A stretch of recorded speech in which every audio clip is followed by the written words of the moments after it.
Yes. So numerical problem number 7.3 discuss करते हैं। क्या बोल रहे हैं? Using stock notation, stock notation का यूज करना है।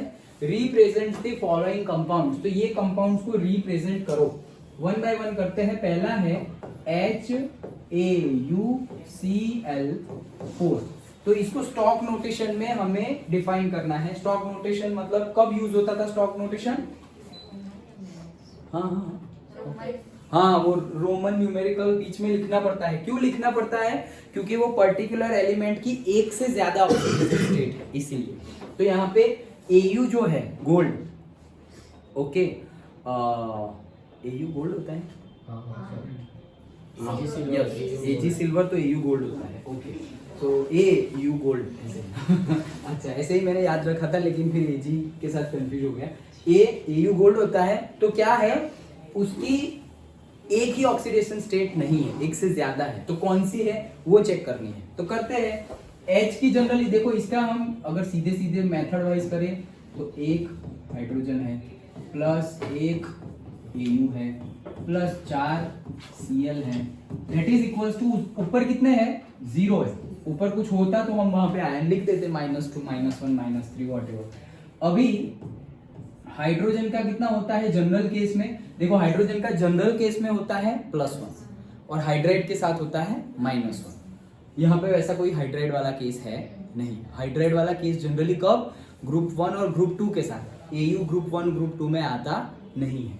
तो हाइड्रोजन का +1 होता है, तो +1 Au का तो हमें फाइंड करना है, +4 Cl का जनरल केस में क्या होता है?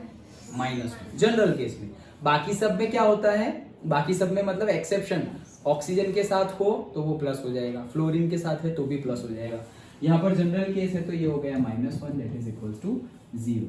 तो ये क्या हो गया? 1 × 1 1 प्लस 1 × Au ये हो जाएगा 4 × 1 = 4 -4 इज इक्वल्स टू 0। तो ये क्या हो गया? -3, 1 प्लस -4 -3 उधर जाएगा +3। तो Au कितना आया? +3। तो बस स्टॉक नोटेशन में लिख दो। कैसे लिखेंगे? HAu रोमन में 1 2 3 Cl4, खत्म, डन, ओके।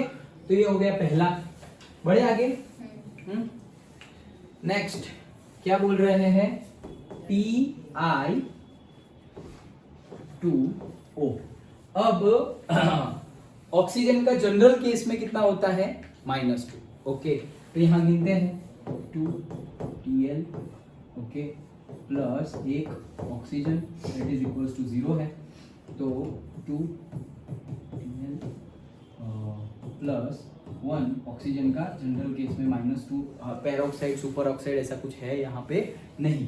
तो -2 that is equals to 0। So 2 Tl ये कितना हो जाएगा? -2 that is equals to 0। So Tl ये कितना हो जाएगा? -2 उधर जाएगा तो +2, 2/2 क्या हो जाएगा? 1। डन, समझ में आया? तो उसको कैसे लिखेंगे? Done, simple, okay. देख, Ti हैज 1 लिखा नहीं है इन्होंने? हाँ लिखा है ना, Ti2 1O। डन, सिंपल है, ओके। Next FeO। तो अगेन वैसे ही करना है। 1 आयन है प्लस 1 ऑक्सीजन है दैट इज इक्वल्स टू 0 है। कोई एक्सेप्शन वाला केस तो दिखाई नहीं दे रहा है, तो ऑक्सीजन का -2 होगा। ये है Fe plus 1 -2 that is equals to 0। Therefore Fe ये हो जाएगा -2 is equals to 0। Therefore Fe is equals to +2। तो FeO को कैसे लिखेंगे? Fe ब्रैकेट रोमन में 2 and then O, okay, simple ही है। Then next Fe2O3।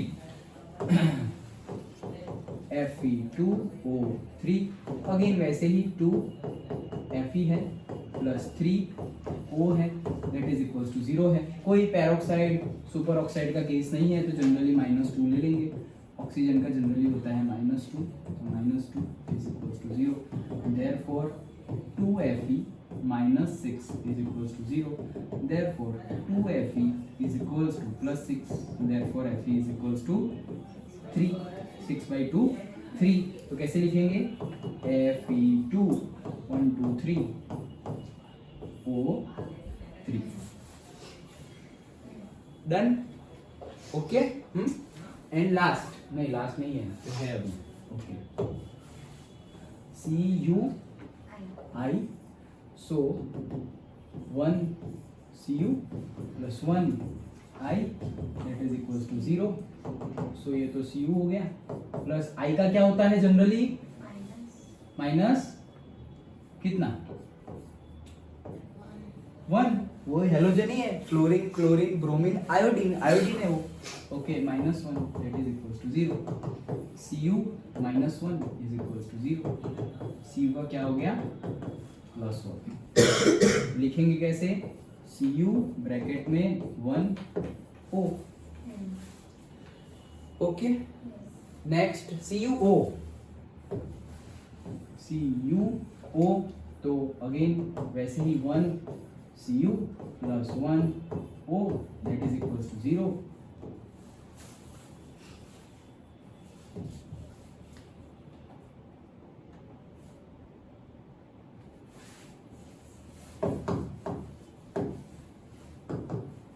तो ये हो गया Cu plus 1. ऑक्सीजन का जनरल केस में -2 is equals to 0.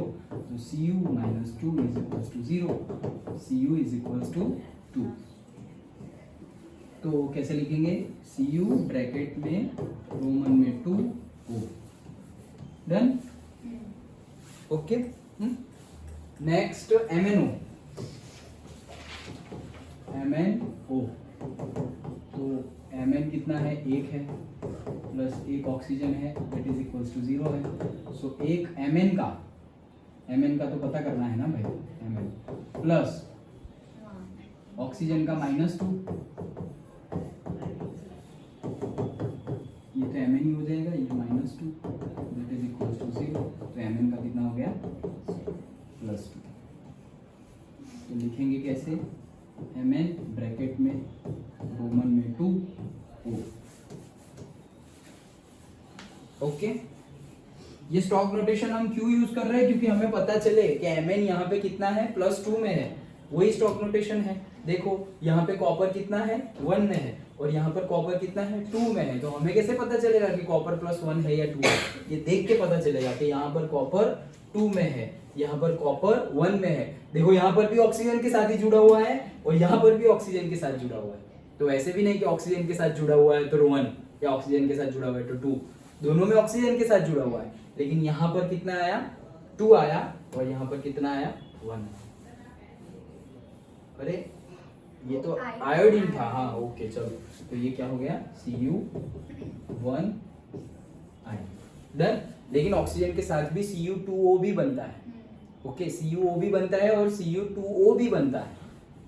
ये हमने क्या देखा है? Cu2O भी बनता है. तो Cu2O का निकालेंगे तो क्या होगा? 2Cu plus 1O that is equals to 0. 2Cu plus 1 minus 2 is equals to 0. 2Cu is equals to -2 उधर जाएगा तो +2. Cu क्या आ गया? +1. देखो वो 1 आया और ये आया 2. दोनों ऑक्सीजन के साथ ही है.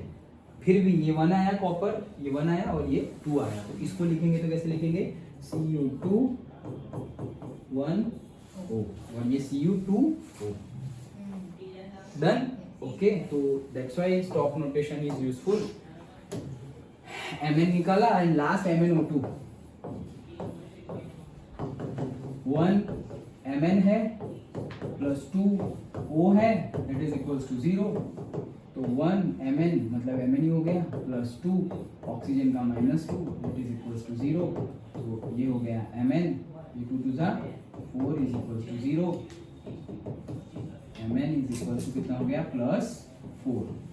+4 को कैसे लिखेंगे? Mn यही है ना 4 और O2. डन. कौन सा?